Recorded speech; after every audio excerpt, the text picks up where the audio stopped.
Hi everybody. So this is actually the second part of our canning basics, and we are actually going to be talking about water bath canning today. And so this is actually my Presto pressure canner, but I use it to water bath as well, because to water bath you actually don't need a special pot. You actually just need something that you can put your jars in and be able to cover them with about 2 inches of water and then a lid.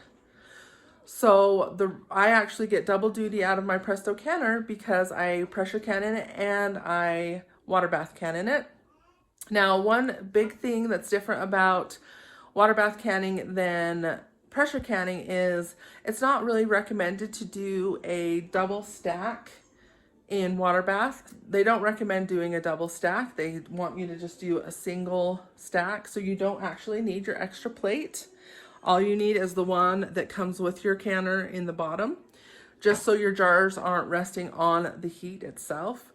And also it helps it so they don't bounce around as much and break.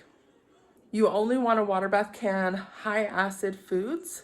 So your salsa, your jellies, your tomato products, any pickling type stuff that you do can all be water bath canned. And again, you want to have really good approved recipes. I don't do any Rebel canning because I just don't feel like it's worth the risk. I do recommend you do your own research and make up your own mind.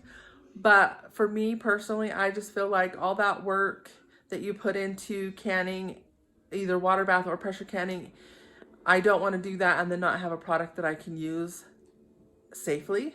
And so I don't do any Rebel canning. But as I said, do your own research and decide for yourself. But I just don't do it, and I don't particularly recommend it because I want you and your family to be safe. But that being said, it's not hard to water bath can. And the recipes for water bath canning, there are a lot. And a lot of them can be fresh garden vegetables that you grew yourself, and you can control the ingredients, and you don't need a lot of equipment. I'm going to flip you around and show you a few things that I do and just to get you started. And then I have a few recipes already up that are approved recipes with step-by-steps how to do them, but I'm just going to talk about some equipment and just kind of some basics today. Okay, and as I said, I use my pressure canner as my water bath canner because all you need to do to water bath is be able to cover whatever jar you're doing with 2 inches of water. And I always do 2 inches, even though recipes say 1 to 2, because I would rather have a little too much water and not have to add more later. You do need your bottom plate to keep your jars from getting broken and from sitting on the heat. And then, as I said in my pressure canning video, I 100% recommend getting the funnel because it helps with the mess, because I am a mess maker, and it just helps you keep your jars cleaner. And then I 100% recommend getting a jar lifter because they are not expensive and they are so much safer than reaching your hand in to either put a jar into almost boiling hot water or bringing it out of boiling hot water. Even if you have some of those gloves that are waterproof, this is just so much safer for you. And so I highly recommend getting a jar lifter and a funnel.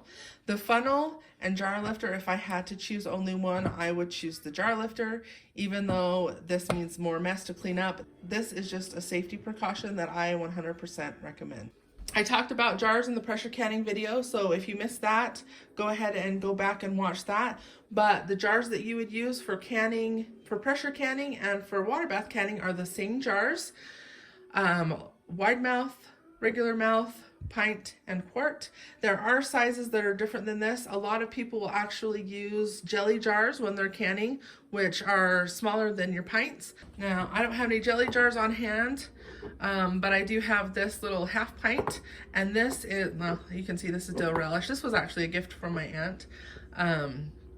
But I have used this jar for things like balsamic onion jam, and that's kind of like a savory spread that you can put on things, and that works really nice because it doesn't take up a lot of room in your fridge. And this is a really nice size. And then of course the jelly jars are a good size if you like to rotate the flavor of your jelly a lot. But I know a lot of people will actually just do the pint size, because they are generally, it's the same price to buy 12 of the pints as 12 of the jelly jars, and you can can twice as much product. And I don't mind having this much of a flavor before I switch to a different flavor. And you use the same rings as pressure canning, and then again, you're not supposed to reuse these lids. Just use them one time and then switch them out. And then when you water bath can, you want to have your pot, as I said, that you can cover with 2 inches of water, and then you want it to have a good fitting lid, because you do have to put a lid on it. Now, when I use my pressure canner as my water bath canner, I do not tighten the lid when I put the lid on to water bath can, because you're not trying to build up pressure, you're just trying to keep in the steam. And I actually don't recommend that you close it when you are water bath canning. I just put it on like a normal lid would be on a pot.